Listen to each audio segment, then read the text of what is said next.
আমি দুর্গা বাহিনীও ছেড়ে দিলাম, আমি সংগঠনও ছেড়ে দেব।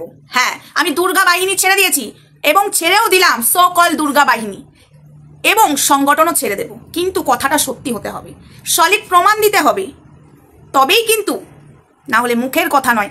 আমি যে কথাগুলো বলে এসেছি সেগুলোর একটাও বলেছে যে মিথ্যা, কৈফত কেঁচো খুঁড়তে যে কেউটে বেরিয়ে আসবে। প্রমাণ তো দিতেই হবে, প্রমাণ না দিলে একদম নয়। ঠিক আছে, আমি অন ক্যামেরায় বলছি সংগঠন ছেড়ে দেব, মানবাধিকারী এইটা আমি ছেড়ে দেব। ঠিক আছে, সংগঠন। হ্যাঁ হ্যাঁ হ্যাঁ। হাই ফ্রেন্ডস, সোমা ওয়ার্ল্ডে তোমাদেরকে অনেক অনেক স্বাগত আর অনেক অনেক ভালোবাসা। চলে এসছে আবার একটা ভিডিও নিয়ে। দিদি ভাই নাকি ছেলের কাছে মেয়ে, মেয়ের কাছে নাকি ছেলে পাচার করে। তো এটা যদি সত্যিই হয়, আমি অন ক্যামেরায় বলছি আমি এই সংগঠন ছেড়ে দেবো, কিন্তু প্রমাণটা দিতে হবে। প্রমাণ যদি না দেওয়া হয়েছে, আমিও সংগঠনের আছি, আমাকে তো কৈফত দিতেই হবে, প্রত্যেকটা সংগঠনের মানুষকে কৈফত দিতে হবে। তারপরে দিদিভাই তো আছেই, দিদিভাই তো দিদিভাইয়ের মতো ব্যবস্থা করবে। কিন্তু আমরা সংগঠনের যে দলের মানুষগুলো আছি, প্রত্যেকটা মানুষের কাছে দেশদ্রোহী তোকে কৈফত দিতে হবে। প্রত্যেকটা মানুষ তোর কাছে দাঁড়াবো, এই সংগঠনের প্রত্যেকটা মানুষ তোর কাছে দাঁড়িয়ে প্রমাণ চাইবো যে ছেলের কাছে মেয়ে, মেয়ের কাছে ছেলে দিদিভাই পাচার করে। এই প্রমাণ তোকে দিতে হবে দেশদ্রোহী। এই সংগঠনের আমিও একজন। হ্যাঁ, সংগঠনের গায়ে কাদা লাগাবি, সেই কাদা লাগাতে তোকে দেবো না, এটা ভেবে রাখিস। যদি তুই এটা প্রমাণ করতে পারিস দেশদ্রোহী, তাহলে আমি এই সংগঠন ছাড়বো, কিন্তু তোকে প্রমাণ দিতে হবে, তোকে প্রমাণ দিতে হবে। হ্যাঁ, আমি প্রমাণ চাইছি, আমার অধিকার আছে, এই সংগঠনে আমিও আছি। ঠিক আছে, এই সংগঠনে কাদা লাগানোর অধিকার তোকে কেউ দেয়নি। ঠিক আছে, এই সংগঠন থেকে তুই উপকার নিয়েছিস, এই সংগঠন থেকে তুই হেল্প নিয়েছিস। ঠিক আছে, এই সংগঠন তোকে হেল্প করেছে। আজকে দিদিভাইয়ের কাছ থেকে যে হেল্পগুলো পেয়েছিস, কোথা থেকে পেয়েছিস? দিদিভাই তোকে হেল্প না করলে, ওই টিনা যখন কেস দিয়েছিল কাঁদছিলিস, তখন তোর কোথায় গেছিল? চাঁদা তুলে কেস তুলতে পারিসনি? চাঁদা তুলে কেস তুলবো বলছিস এখন, তখন কেন কেস তুলিসনি? এই প্রশ্নটা আমি করছি, এই প্রশ্নটা আমি দেশদ্রোহী তোকে করছি। তখন কেন চাঁদা তুলে টিনার বেলাতে সেসব মানুষগুলোকে কেন পাশে পাসনি? তখন কেন এই সঙ্গীতা চক্রবর্তীকেই তোর হেল্প নিতে হলো? তোর তো তখন চাঁদা তুলে তোর পাশে যেসব মানুষগুলো দাঁড়াবে বলছে, চাঁদা তুলে কেস তুলবি এখন, তাহলে সেসব মানুষগুলো কোথায় ছিল টিনা যখন কেস দিয়েছিল? তুই সংগঠনের দিকে আঙুল তুলবি, যে সে আঙুল নয়। ঠিক আছে, তুই সংগঠনের আঙুল তুলেছিস যার দিকে। ঠিক আছে, দিদিভাই সংগঠনের নাম করে মেয়ে পাচার করে, কোথায় আবার পাচার করে? মানে এমন করে কথাগুলো বলছিস তুই, তোকে প্রমাণ জল জ্যান্ত দিতে হবে। আমরা তো তোর কাছে দাঁড়াবো, এই সংগঠনের প্রত্যেকটা মানুষের কাছে তোকে প্রমাণ দিতে হবে, আর দিদিভাইয়ের কাছে তো তোকে দিতেই হবে। ঠিক আছে, যদি প্রমাণ না দিতে পেরেছিস, এর জন্য তোকে কৈফত দিতে হবে এই সংগঠনের কাছে। ঠিক আছে, তোর কতটা কি ধারণা আছে এই সংগঠনের বিষয়ে তুই জানিস? একটুকু জানিস? আমাদের বেশি হয়নি, বেশি দিন এখানে 1 বছর হলো, কিন্তু 1 বছরের মধ্যে আমরা যেটুকু জেনে গেছি।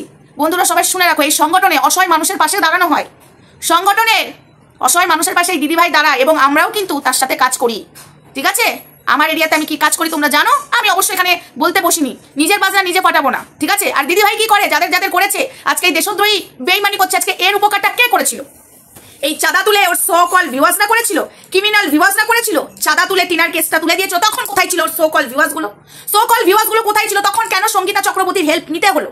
সঙ্গীতা চক্রবর্তীর কাছে কেন ভিসা পাসপোর্ট কেন বেআইনি ভাবে বানাতে চেয়েছিল? কেন দিদিভাই বানিয়ে দেবে, আজ দিদিভাই বানিয়ে দিল না বলেই খুব গায়ে লাগছে।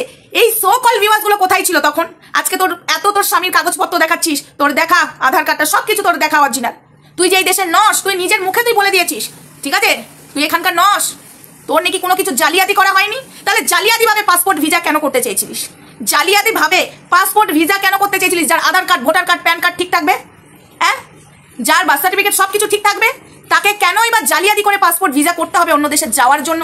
তাও আবার দিদিভাইয়ের সাহায্য নিতে গেছিলিস, যে কিনা আইনের পক্ষে থেকে কাজ করে, আইনের বিরুদ্ধে কোনো কাজ উনি করবেন না, আইন মেনে কাজ করে। তুই সেই কাজটা দিদিভাইকে দিয়ে করাতে চেয়েছিলিস, দিদিভাই করে দেয়নি বলে খুব পেরেছে। শুনছি তুই পুলিশের মেয়ে, তো সেই পুলিশ বাবাকে খোঁজ, তোর পুলিশ বাবাকে খোঁজ। হ্যাঁ, যখন আঙুল উঠেছে মেয়ে পাচার করার কথা, তো এই প্রমাণটা যতক্ষণ না দেবে বন্ধুরা, এই সংগঠনের মানুষ আমিও, ঠিক আছে, এবং প্রত্যেকটা আমাদের প্রত্যেকটা সংগঠনের মেম্বাররা ওর কাছে কৈফত চাইবে, ওকে প্রমাণ দিতে হবে। প্রমাণ দিয়ে দিলে আমি নিজে কথা দিচ্ছি সংগঠন ছেড়ে দেবো, কিন্তু প্রমাণ না দিলে ওকে খেসারত দিতে হবে, কৈফত তোকে প্রত্যেকটা মানুষের কাছে দিতে হবে। সংগঠনের দিকে কাদা ছিটাচ্ছে, এত বড় রাইট কে দিয়েছে তোকে? কে দিয়েছে? তোর ধারণা নেই, এই সংগঠনের ধারণা নেই, মানুষকে বাঁচিয়ে আনছে। ঠিক আছে, এই সংগঠন থেকে ফ্রিতে ব্লাড পাচ্ছে, এই সংগঠন থেকে অসহায় কত মানুষ হেল্প পাচ্ছে। হ্যাঁ, এই সংগঠন থেকে, আর এই সংগঠনের দিকে কাদা ছিটাচ্ছিস। বন্ধুরা শুনে রাখো, এই সংগঠনের প্রত্যেকটা ছেলে মেয়ে এত ভালো, মেয়েদেরকে এত সম্মান দেয়। ঠিক আছে, দিদি ছাড়া কোনো কথা বলে না, সম্মান দেয়। সম্মান তো সম্মান, দিদিকে যেরকম সম্মান দেয় এখানে প্রত্যেকটা মহিলাকে সম্মান দেওয়া হয় এবং প্রত্যেকটা পুরুষকে আমরা সম্মান করি, ভাই বা দাদা বলি। এখানে কোনো নোংরামো চলে না। আর এখানে যদি নোংরামো চলতো দিদিভাই বরদাস্ত করতো না, ঠিক আছে? আজকে তুই পট করে নোংরা বাজে ভাষাটা বলে দিলি, পট করে একটা ব্লেম দিয়ে দিলি, এখান থেকে মেয়ের কাছে ছেলে, ছেলের কাছে মেয়ে পাচার হয়, তাহলে তোকে প্রমাণ দিতে হবে। আমরাও প্রমাণের জন্য অপেক্ষা করছি। আমি নিজে বললাম দেশদ্রোহী, এই সংগঠন ছাড়বো, নিজে বললাম, কিন্তু তোকে প্রত্যেকটা প্রমাণ দিতে হবে। তুই যা বলেছিস মেয়ে পাচার হয় যখন এই কথাটা বলেছিস, তাহলে তোকে প্রমাণ দিতেই হবে। হ্যাঁ হ্যাঁ হ্যাঁ, তোর কাছে আমি প্রমাণ চাইছি। তুই যখন কথাটা আগে তুলেছিস তাই তোকে প্রমাণ দিতে হবে। প্রত্যেকটা মানুষ তোর কাছে কৈফত চাইবে এই সংগঠনে। পারবি তো? পারবি তো কৈফত দিতে? তোর ওই ক্যামেরার সামনে হাত পাতা স্বভাব আর ভিক্ষা পানাগিরির স্বভাব, মানে রক্ত কথা বলে। তুই বলছিস না পুলিশের মেয়ে, তুই মানতে পারলাম না। রক্ত যদি পুলিশের থাকতো তাহলে ভদ্রতা থাকতো, ঠিক আছে? খেটে খেতিস। মানুষের অভাব জীবনে আসতেই পারে, অভাব জীবনে আসতেই পারে, হ্যাঁ মানুষের কাছে হাত চাইতেই পারে, কিন্তু এই মানুষগুলো চাইতে পারে না যে মানুষ শুরু থেকে ফুটানি মারে যে আমার বাড়িতে রাঁধুনির লোক, আমার বাড়িতে কাজের লোক, আমার মেয়ে 20-30 হাজার টাকার নিচে মাসে ঘুরতে যায় না, তাহলে তার স্বামীর চিকিৎসার বেলায় কেন লোকের কাছে হাত পাতা? হ্যাঁ, যাদের ফুটানি, যারা মারে না, যারা সত্যি অসহায়, তারা হাত পাতুক সোশ্যাল মিডিয়াতে ভিউয়ার্সের কাছে, সেখানে আমাদের মাথা ব্যথা নেই। আজকে রাজা কালকে সে ফকির হতেও পারে, কিন্তু তোর মধ্যে হাত পাচ্ছিস আবার অহংকারী কথা বলছিস। আজকে রাজা কাল সে ফকির, মানুষ হতেই পারে। এখানে বলা যায় না আজ আমার আছে কাল আমার নাও থাকতে পারে, আমাকেও হাত পাততে হয়, মানে সরি হাত পাততে হতে পারে। কিন্তু আমি হাত পাতবো আবার ফুটানি মারবো? আমি 800 টাকা দামে নাইটি পরি, আমার বাড়িতে রাঁধুনির লোক আছে, আমার বাড়িতে কাজের লোক আছে, এই ফুটানিটা তো মারলে হবে না, তাই না? হাতও পাতবে, ফুটানিও মারবে, এটা চলবে না, ঠিক আছে? অনেক তুমি বলে নিয়েছো, অনেক তুমি করে নিয়েছো। এবার তোমাকে মোক্ষম জায়গায় প্রমাণটা দিতে হবে। অন ক্যামেরাতে বললাম, ঠিক আছে?